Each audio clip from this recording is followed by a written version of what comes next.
Welcome back to the third week of the course. So we just wrapped up a week talking about ways to manage stress. Now, a lot of the things we talked about last week are going to apply to this week too, because as we talked about the very first day, stress and anxiety are pretty different in some ways, but they also overlap a lot.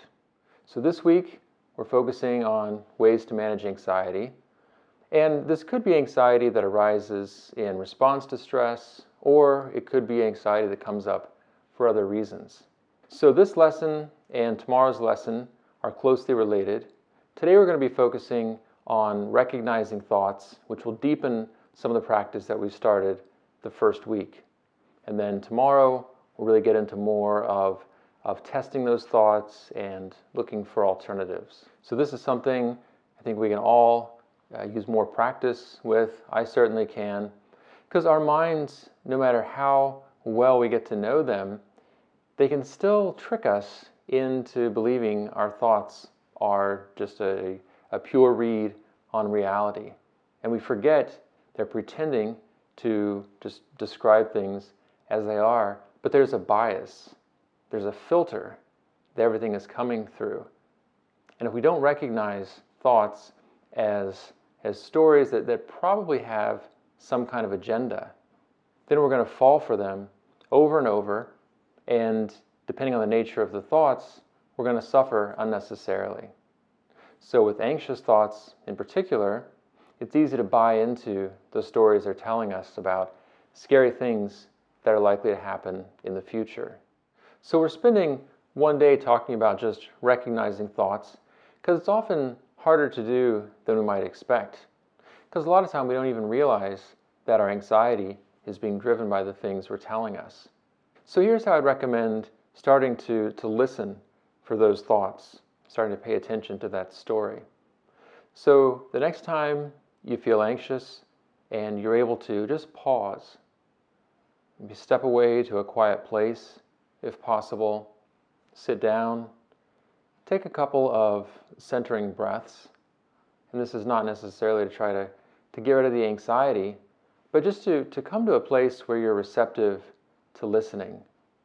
When we're being barraged by a bunch of scary thoughts, it's hard to even recognize them as thoughts. We're just so caught up in our experience of that anxiety. So we want to slow down, take that pause, maybe close your eyes, take a couple of calming, centering breaths.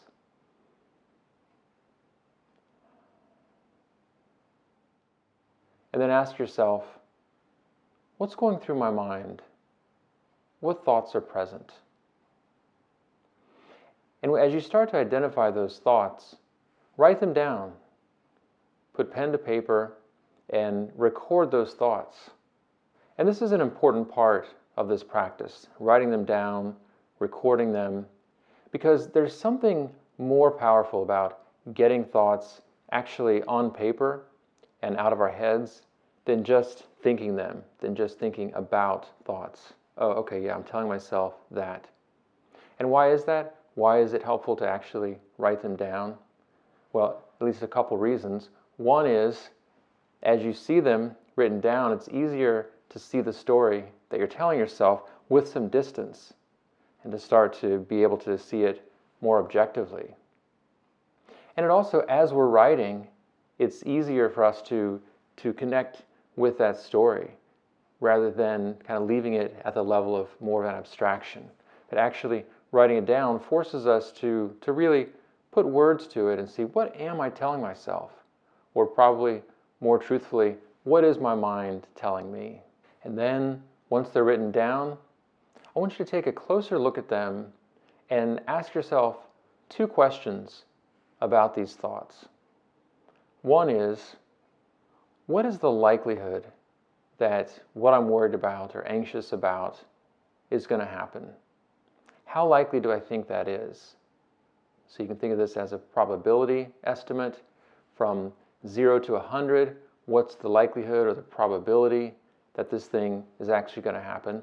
And not necessarily kind of as you reflect back on it, because you might be able to see it more realistically, But what is your anxiety telling you? How likely is your anxiety telling you that thing that's driving the anxiety is actually going to happen?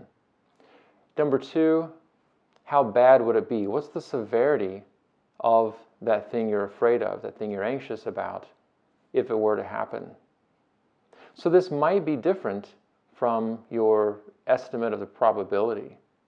So you might think something is really likely to happen, but it wouldn't necessarily be terrible. If it did, it would just be inconvenient, annoying, disappointing. Or you might find that the thing you're worried about happening is pretty unlikely to happen, but the cost would be enormous. So you'd give it a really high severity rating. So examples might be, let's say you're anxious about getting stuck in traffic. So you might say, there's an 80% likelihood that I feel that's going to happen. How bad would it be? Well, it would be annoying, it would be irritating, maybe a 25 out of 100. Versus if you're afraid of flying, you're thinking, what if my plane crashes? You might recognize there's a really low risk that that'll happen, just given how safe it is to travel by air. But obviously the severity of a plane crash would be extremely high.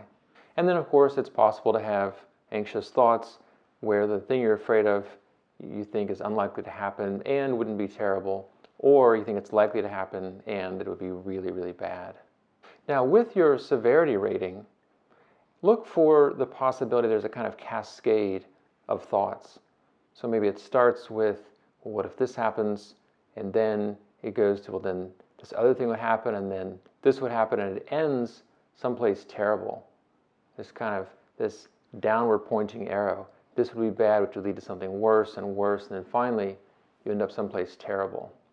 And this can happen really quickly, just boom, boom, boom, boom. So you might imagine a loved one's illness and say, oh no, what if it's this?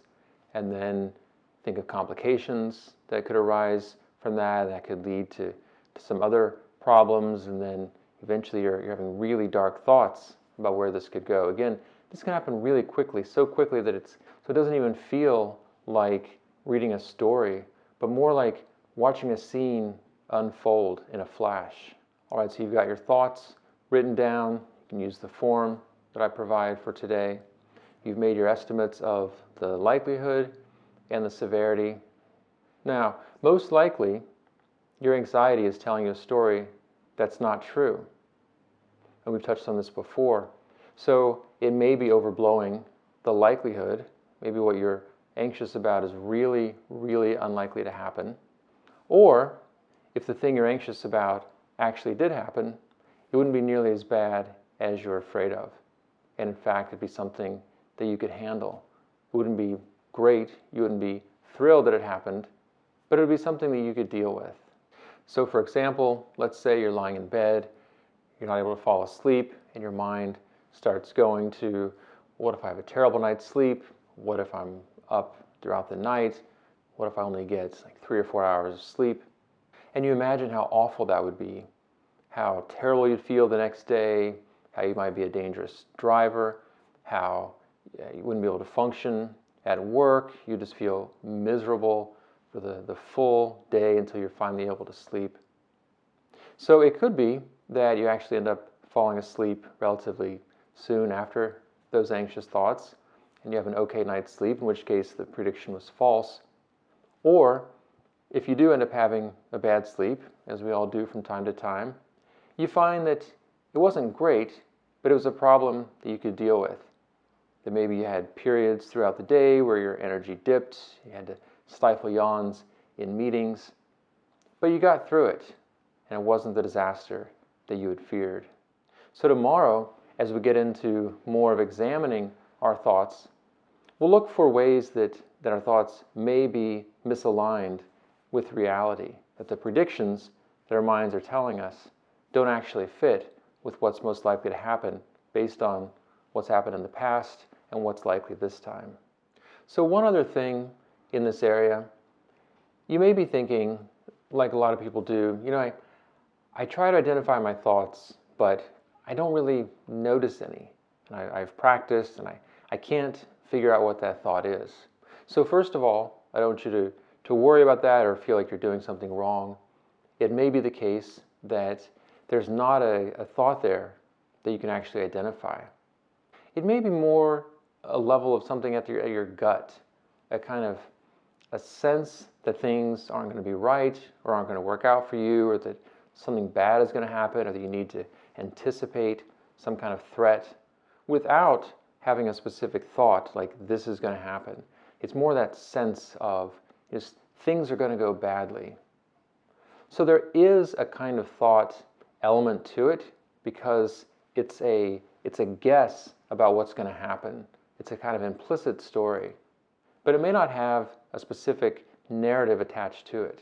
It may not feel so much like a story, maybe more like an image.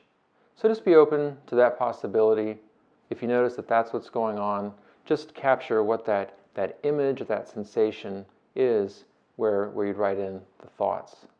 All right, so some things to work on between now and next time. The first is I'm going to invite you to start to pay attention to what your morning thoughts are. So when you wake up, first thing in the morning, maybe even before you've opened your eyes, just noticing what fills your mind. Is it dread about what's ahead? Is it worries about how the day is going to go? Is it optimism, a sense of excitement for the day ahead? So whatever it is, just notice it and put paper and pen on your bedside table at night. So when you wake up first thing in the morning, you lie there, you observe what comes to mind first. Just make some notes about it. Start to become more aware of the thoughts that habitually fill your mind, even right as you start your day. And second, you can do one or two examples with the worksheet for today, more if you like, but just to get into the practice of when you're feeling anxious, start to inquire what's on my mind and what's the nature of those thoughts.